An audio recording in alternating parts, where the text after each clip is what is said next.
recording. Yes. It's Allizae, and this is another edition of Zae Link. And thanks for joining and listening and watching as we are on all streaming platforms and on YouTube. And we're going to be talking about sensuality, sexuality, relationships, people, the pandemic, coping, and I'm going to be interviewing a beautiful guest right beside me, which you've seen me interview a few times already, and we'll introduce her shortly. But before that, are you stupid? Are you dumb? Well, let's hear some chromas. Yeah, Banghetti.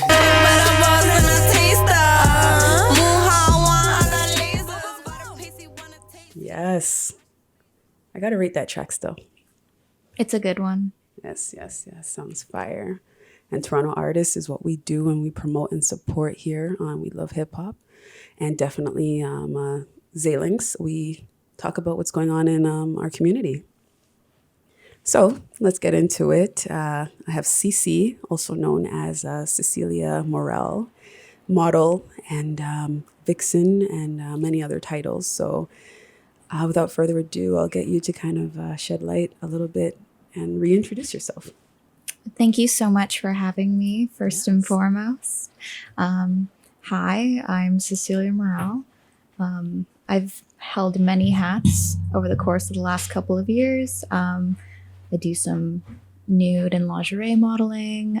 She said nude and lingerie modeling. Yeah. I Nice. film some OnlyFans content. Okay. And basically, I just kind of own my sexuality all on the internet where you can see it.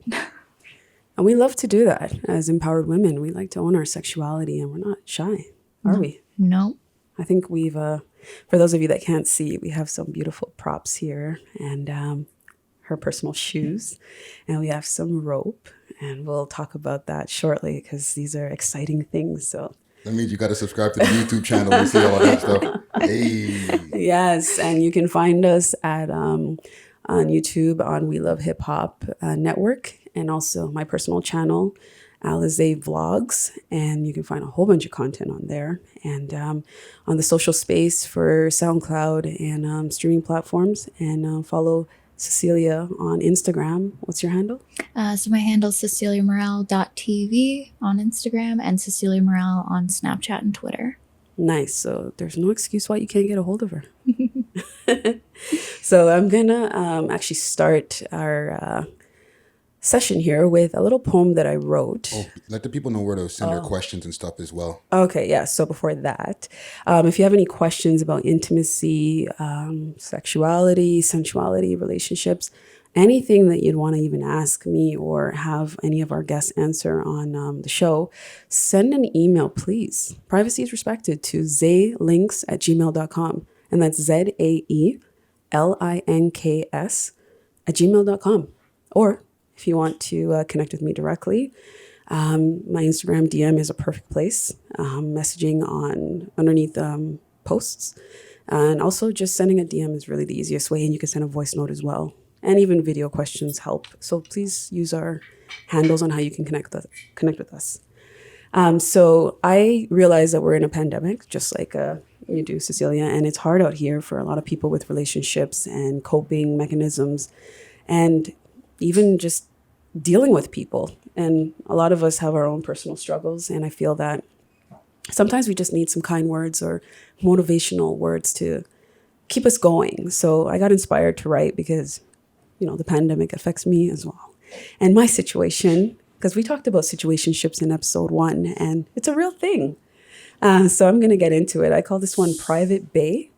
And here we go. Silence is deadly, but now I have no choice.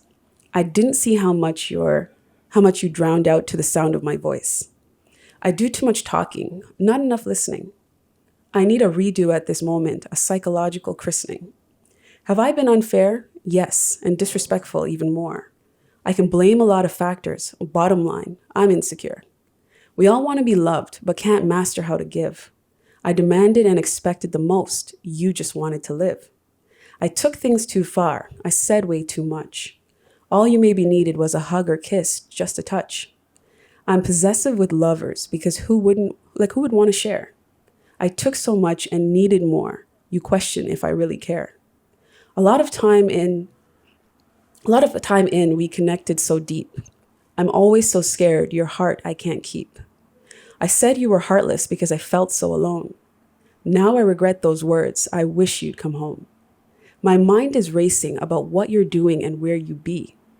In all realness, I wish you'd come back and stay right beside me. The only one that knows me and has my back like no other. A best friend, lover, partner. Shoot, I feel you're my black brother. Every day away, I learn I took you too simple. The type to see all my flaws, every scar, fat and pimple. It's maddening how fast a person can be gone. Nothing lasts forever, but I tell you, it felt so long. Gifted with words, I'm usually great at what I say. Said the wrong things, now I've caused you to stray. In times like this, a global depression is bad enough. The fight for life is real. I shouldn't worry about the petty stuff. It seems I'm too late for you, have disconnected from our bond. I could cry a river, but I'll cry inside my heartfelt pond. Is it too late to say sorry, the hardest word to say? Or am I irrelevant, no longer your private bay? So, snaps to that. Hey, throw some sound effects in there.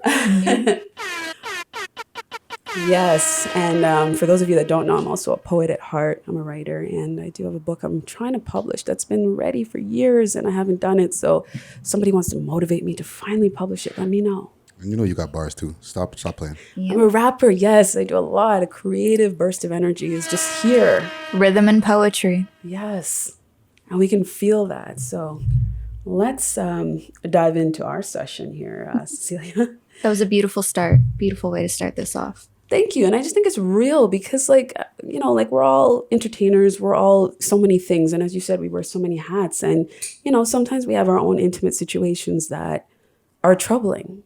And then we have to find a way to cope and still do what we do in regards to entertaining and being that source and hub for people that, crave the energy that we give them. And I think when we can have moments like this of stillness and, introduce the reality of what we go through, sometimes that can make people have a closer connection with us to realize that we're just like everybody else. Exactly. So that's a good thing. So yeah, for those of you that recognize Cecilia, we've had lots of interviews on my channel in regards to Oasis Aqua Lounge, an adult sex club, playground, social space that unfortunately due to the pandemic isn't really up and functional at the current moment. Yeah. But we had a lot of adventures. I mean, I want to get into it. Let's talk about Aquabella. Okay. So one of my hats that I wore at one point working for Oasis was basically I was running the Twitter of a sex doll named Aquabella. She was great. And I had so much fun kind of giving her own personality and kind of just playing around with that. And did you play with her too? No. But one thing we got to do, which was really cool, was kind of like an interview on Aquabella where I got to kind of embody the personality of this You were the sex living, doll. real Aquabella that I was interviewing and talking to, and Aquabella was right between us, and she was just there like with her mouth open because she can't do anything, and it was just like you owned it. I give you that. Like you were so connected to her, where you were like almost like her spirit animal. Like you were like her person that was like embodying like what she could have thought and did.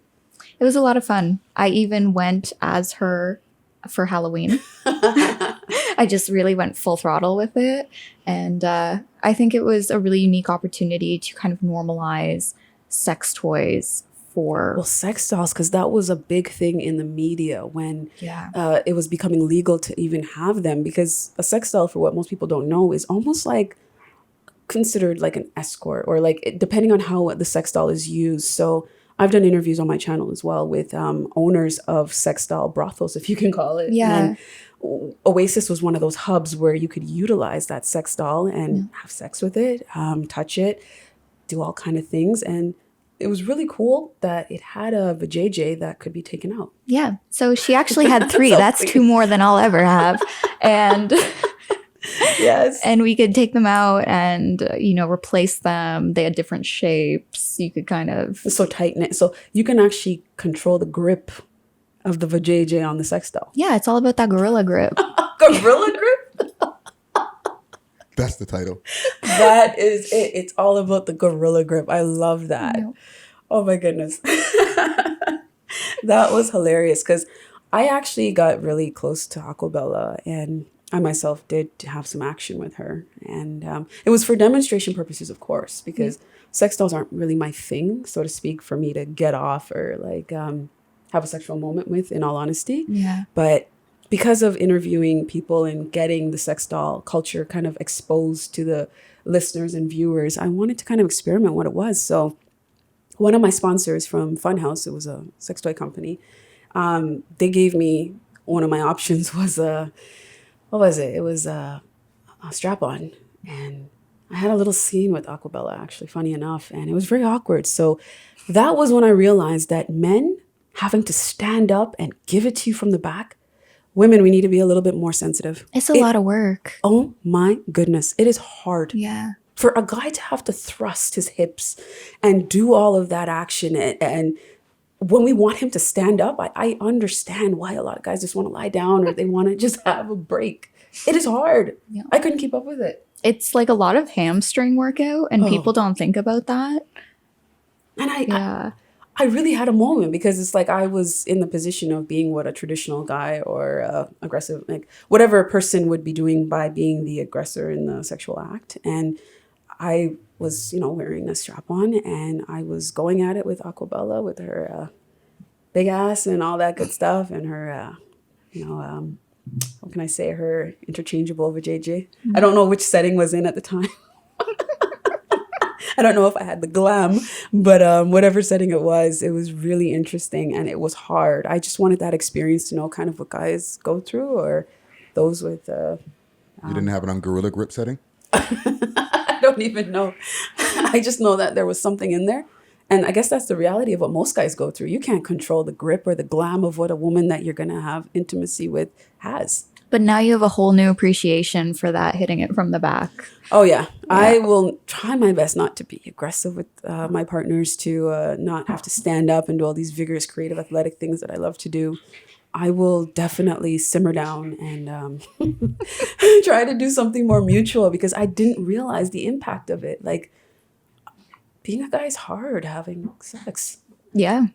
Or even there are women that wear strap-ons, but I don't think I had the right strap-on. I think it was really a badly built one. So that was awkward. Yeah. But I think you did a really good job embodying Aquabella and definitely being her.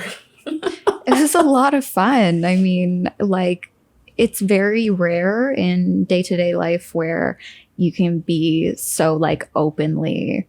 I kind of gave Aquabella like a bimbo slutty personality, and you can't really do that as a woman without it being super frowned upon or stigmatized. Yeah, exactly. So I got that opportunity to be like, this is what I'm going to give her in terms of a character. And yeah, it was just really silly and ridiculous. But it was fun. And that's what role playing allows you to do, is just have fun and just let loose and be that sexual beast that's like, burning up inside of most of us, because we all want that opportunity to kind of be, that extreme character. Yeah. And I know that we do it naturally as it is, but like giving a sex doll, and times like this right now is where we're so lonely as people sometimes that a person would invest in a sex doll, and they're really expensive. But in, I think, certain cultures around the world, sex dolls are really glorified, and it's a norm. They're actually in multiple households. Really? Yeah, I think in I don't know if it's Japan or one of those countries there. I remember I was doing a little bit of research, but it is, sex dolls in certain parts of the world are really glorified, and a lot of people spend a lot of money and time creating them. And Oasis had a really good quality sex doll, and the material and the features, the hair, there's a lot of work that goes into it. So researching it was like really, really cool to see. What are guys paying for those things?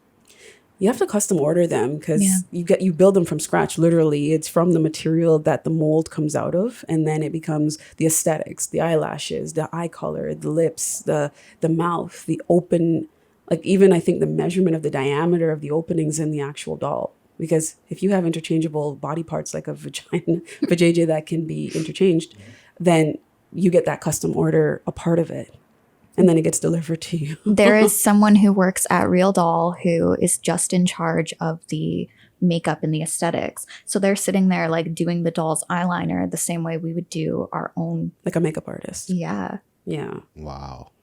And and sex dolls are male and female and transgender. They could be anything. So they can be really creatively put together. And the person is really desiring this sex doll, not just for intimacy purposes, because as social individuals and as antisocial individuals, sometimes we can't connect. And a lot of people that are single are always struggling with either having somebody that's too talkative or too, bitchy, or too, as women, we're sometimes just so hard to understand. And it's like, if you get a doll now, you're in charge, and it's about control, because a lot of people are controlling in relationships as well. And once you can control the situation you're in and have somebody that just embodies the physical image you like and love, then you're pretty much set. Because they won't talk back. They make noises maybe, but they're getting a lot of advancements in the robotics and now giving these sex dolls personalities and voices. So, yeah. Advancements in technology. It's Seriously. incredible. And when you touch it, I mean, like, dolls feel they're not like hard plastic or whatever they're made of. It's very expensive material, and it's very realistic, because skin is skin, and a lot of people have a good connection with how skin feels. So these dolls are crafted in a way where they feel nice to the touch. Yeah. Yeah. So enough about Aquabella. I'm sure she's still in a closet somewhere.